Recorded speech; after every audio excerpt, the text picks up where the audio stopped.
Yo, what's up sa inyo mga kwento? So, kumusta? So, meron tayong bibigyan ng reaction video at sa wakas may nag-comment na rin ng ganito gaya kay Idol Daisuke. So, shout out kay Sir Idol Daisuke. So, mga kwento, ang pinaka naging komento niya o pinaka naman ng message niya ay may mga aplikante na parang halimbawa hindi nasiselect ay naisasalang sa ibang kategory. Paano ba yon? Ganito yung mga kwento ha. May mga agency po talagang ganito. Sa tunay, may mga agency po talagang ganito at may alam din po kung mga agency na ganito yung kalakaran nila. So, ewan ko lang po kung ito po ay papayag po kayo sa ganitong larangan. May mga aplikante dito sa Japan na hindi nasiselect o hindi pinapalad na mapili ng Japanese employer. So, ngayon, yung mga agency na yan, yung mga agency na yan, so nagbibigay sila ng another opportunity na makapagtrabaho dito sa Japan. Halimbawa, kung ako ay kung ang ina-applyan ko ay isang, halimbawa, kung ako ay ang ina-applyan ko ay isang pintor. Ngayon, hindi po ako na-select sa ganong kategory.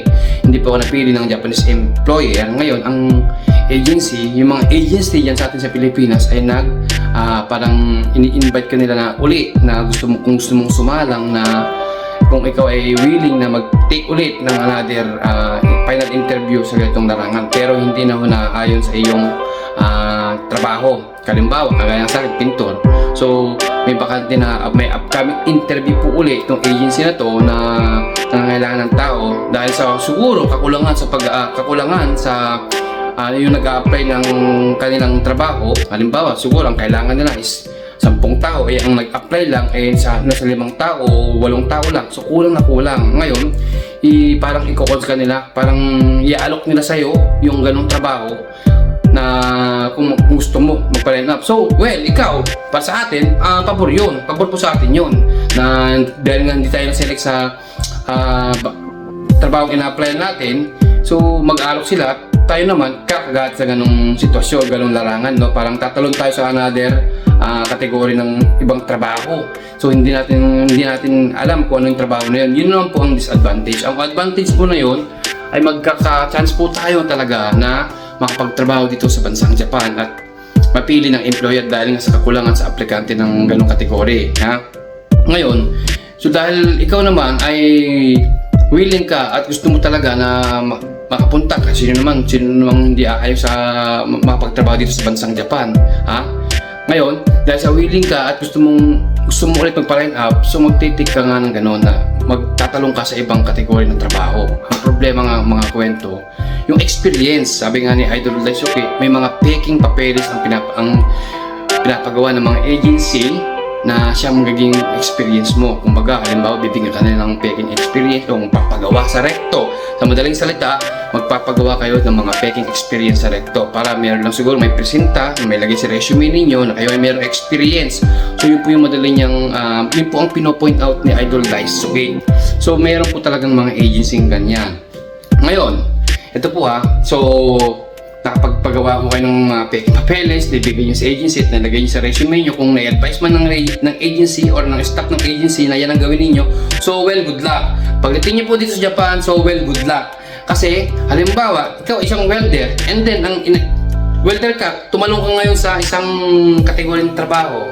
So, dahil sa isang kategoryang trabaho, kulang siguro sa application, pag-aplikante, yung ganong kategory. Halimbawa lang na ikaw ay welder tapos may bakanting scaffolding or yung machinist dito sa Japan, so tumalong ka sa machinist o kaya tumalong ka sa scaffolding. So wala kang ngayon idea.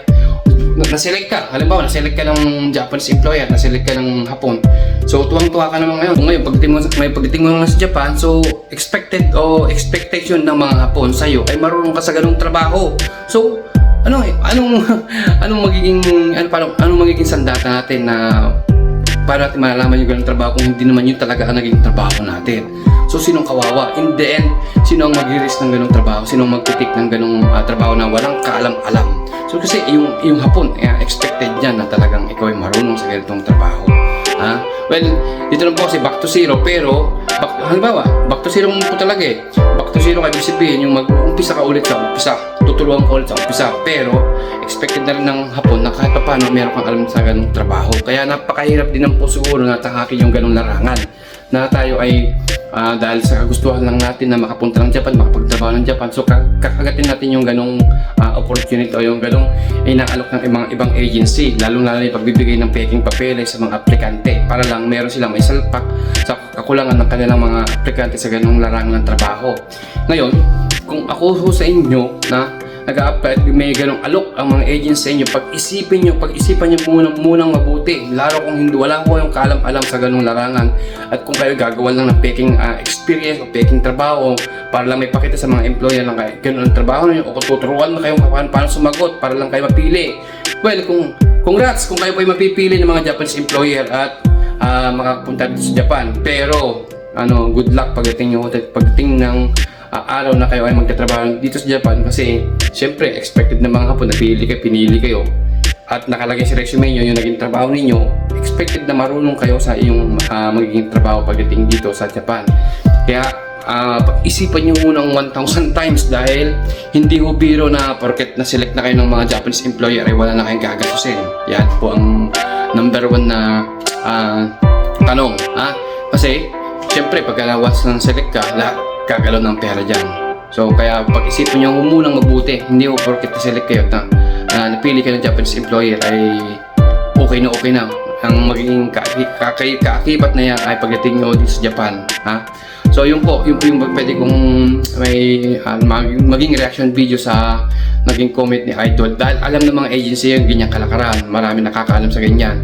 Marami ding mga Pilipino ang napapahamak sa ganyan, dahil pagdating nila sa mga bansang pinupuntahan nila, ganun ang naging siste ng pag-apply nila. So in the end, siyempre nag-iiyak dahil wala naman silang kaalam-alam sa ganung trabaho, tapos ganun ipapatrabaho sa kanila, kagaya na yan.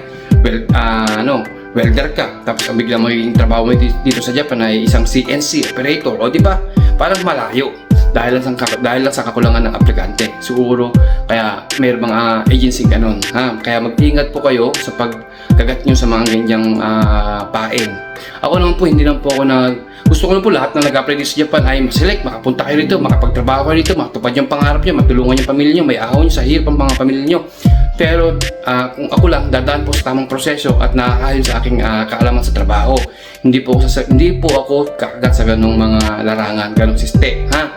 So yun lang po, ako lang po talagang bibigyan ng idea, nag-advise lang sa mas mapapabuti ang ating pag-apply o pagtrabaho sa ibang bansa. So yun lamang po, hanggang sa muli. So salamat kay Sir Idol Daisuke. Salamat.